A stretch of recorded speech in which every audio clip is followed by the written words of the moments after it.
ध्येय टीवी के daily MCQ कार्यक्रम में आप सबका हार्दिक स्वागत है।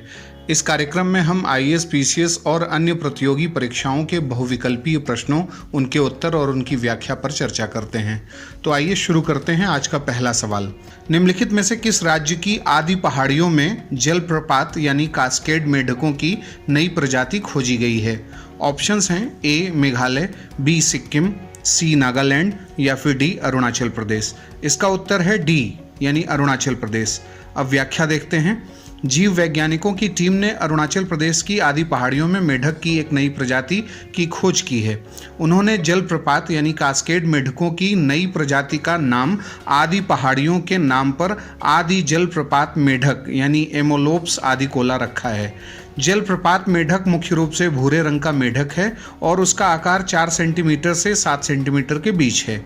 ये पहाड़ियाँ आदि जनजातियों का निवास स्थान हैं। शोधकर्ताओं ने बताया है कि आदि का शाब्दिक अर्थ पहाड़ी या पहाड़ की चोटी है। आदि पहाड़ियाँ ऐतिहासिक रूप से अबोर हिल्स के नाम से भी जानी जाती थीं। इस नई प्रजाति की खोज को journal of natural history London में प्रकाशित भी किया गया है। अब देखते हैं दूसरा सवाल। हाल ही में भारत के किस बाघ आरक्षित क्षेत्र में अति संकटापन्न और संकटापन्न गिद्ध प्रजातियों की संख्या में वृद्धि दर्ज की गई है? ऑप्शंस हैं A Nagarhole tiger reserve, B Mudumalai tiger reserve, C Pench tiger reserve या फिर डी ओरंग टाइगर रिजर्व। इसका उत्तर है बी यानी मुदुमलाई टाइगर रिजर्व। व्याख्या देखते हैं। तमिलनाडु स्थित मुदुमलाई टाइगर रिजर्व में भारत की संकटापन्न प्रजातियों के गिद्धों की संख्या में वृद्धि देखी गई है। इनमें व्हाइट रम्प्ड वल्चर अति संकटापन्न यानी क्रिटिकली इंडेंजर्ड की श्रेणी में है। इसके अलावा IUCN की रेड डेटा लिस्ट में इसी श्रेणी में शामिल long billed vulture, red headed vulture और इजिप्टियन वल्चर की संख्या में भी वृद्धि इस टाइगर रिजर्व में देखी गई है। सिरियूर और मोयार घाटी में ये अधिक संख्या में दर्ज किए गए हैं। भारत में गिद्धों की कुल 9 प्रजातियां पाई जाती हैं, जिनमें से 3 विलुप्त हो चुकी हैं। अब देखते हैं तीसरा सवाल। निम्नलिखित कथनों पर विचार करें। पहला, महाराष्ट्र के माथेरन टॉय ट्रेन को UNESCO Greece Melina Mercouri international prize 2021 के लिए मनोनीत किया गया है। दूसरा, माथेरान हिल स्टेशन यूनेस्को के वैश्विक धरोहरों की अस्थायी सूची यानी टेंटेटिव लिस्ट में 2014 से ही शामिल है। उपरोक्त में से कौन से कथन सत्य हैं?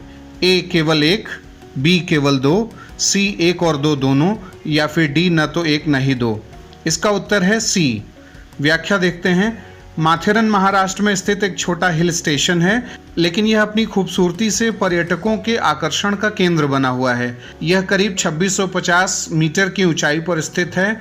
नरेल से माथेरन के बीच टॉय ट्रेन के जरिए हिल टॉप का सफ़र काफ़ी रोमांचक होता है और इस रेल मार्ग पर करीब 121 छोटे छोटे पुल और करीब 221 मोड़ आते हैं। इस मार्ग पर चलने वाली ट्रेन की स्पीड 20 किलोमीटर प्रति घंटे से ज़्यादा नहीं होती। माथेरन करीब 805 मीटर की ऊंचाई पर स्थित इस मार्ग का सबसे ऊंचा हिल स्टेशन है। इसे यूनेस्को ने अपने टेंटेटिव लिस्ट में 2014 में शामिल किया था। अब देखते हैं चौथा सवाल। लेट्स रीड इनिशिएटिव या लेट्स रीड कैंपेन, जो कि एक बाल मित्र पुलिस पहल है, भारत के किस राज्य में शुरू किया गया है? ऑप्शंस हैं ए राजस्थान, बी कर्नाटक, सी उड़ीसा या फिर डी महाराष्ट्र। इसका उत्तर है सी।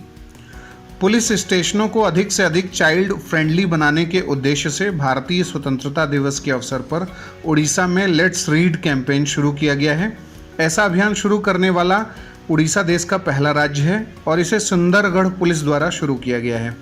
यह एक इंटीग्रेटेड कम्युनिटी पार्टनरशिप प्रोजेक्ट है, जिसका उद्देश्य पुलिस पब्लिक रिश्ते में सुधार भी लाना है। अब देखते हैं पांचवा सवाल।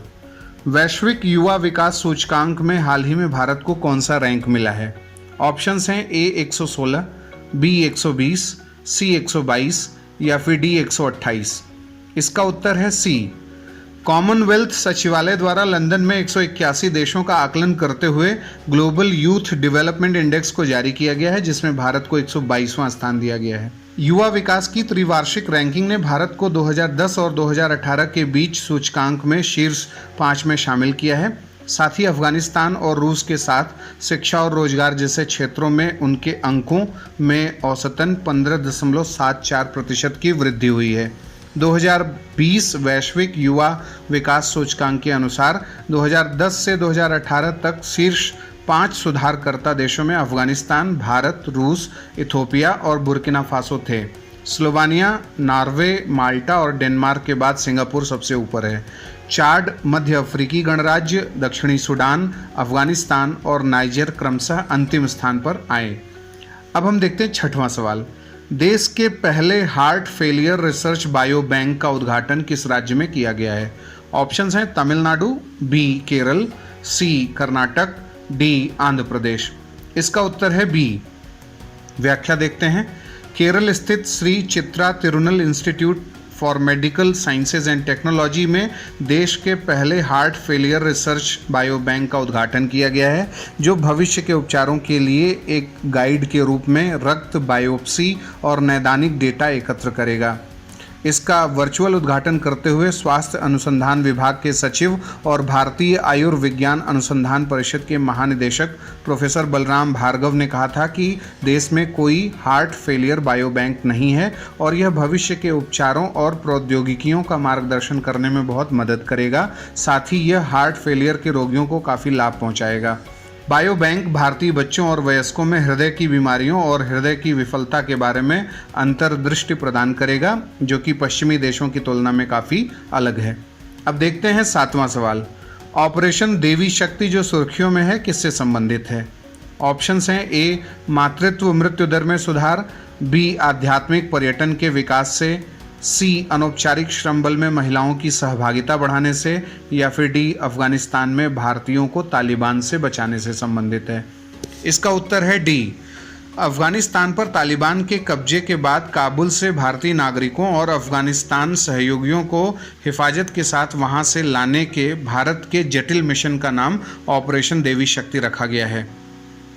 अफगानिस्तान पर तालिबान के कब्जे के बाद से भारत सरकार अफगानिस्तान में फंसे भारतीयों को बाहर निकालने का काम कर रही है। हाल ही में तालिबान द्वारा अफगानिस्तान में कब्जा करने के बाद से सरकार अब तक अफगानिस्तान से 800 लोगों को निकाल चुकी है। विदेश मंत्री एस जयशंकर ने इस मिशन के इस नाम की पुष्टि की है और उन्होंने एक ट्वीट में लिखा कि ऑपरेशन देवी शक्ति जारी है। मीडिया रिपोर्ट्स में बताया गया है कि इस ऑपरेशन का नाम देवी शक्ति खुद प्रधानमंत्री नरेंद्र मोदी ने रखा है। अब देखते हैं 8वां सवाल। भारत के अमित खत्री ने केन्या की राजधानी नैरोबी में अंडर 20 वर्ल्ड एथलेटिक्स चैंपियनशिप में 10,000 मीटर पैदल चाल में कौन सा पदक हासिल किया है? ऑप्शंस हैं ए स्वर्ण पदक, बी कांस्य पदक, सी रजत पदक, या फिर डी इनमें से कोई नहीं। इसका उत्तर है सी।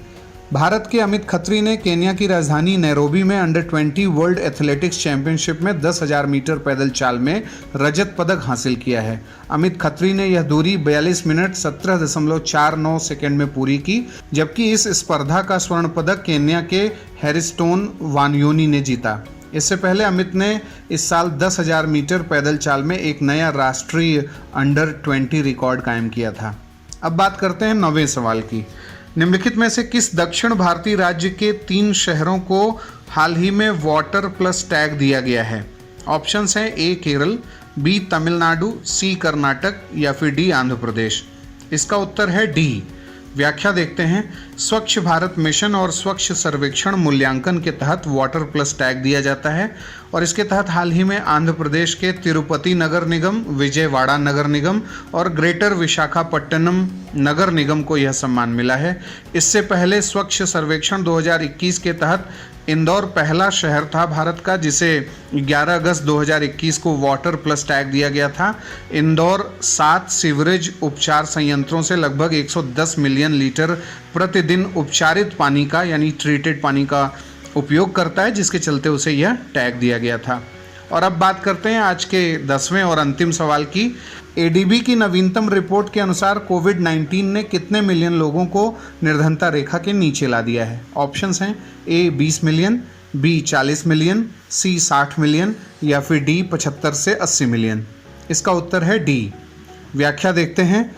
हाल ही में एशियाई विकास बैंक की रिपोर्ट जिसका शीर्षक है की indicators for Asia and Pacific 2021 उसको जारी किया गया है, जिसमें बताया गया है कि कोविड-19 की महामारी के चलते 75 से 80 मिलियन के बीच लोग गरीबी रेखा के नीचे चले गए हैं। एडीबी $1.90 प्रतिदिन से कम पाने वाले लोगों को गरीबी की रेखा के नीचे मानता है। तो ये था आज का हमारा डेली एमसीक्यू कार्यक्रम। अगले डेली एमसीक्यू कार्यक्रम के साथ पुनः हाजिर होंगे। धन्यवाद।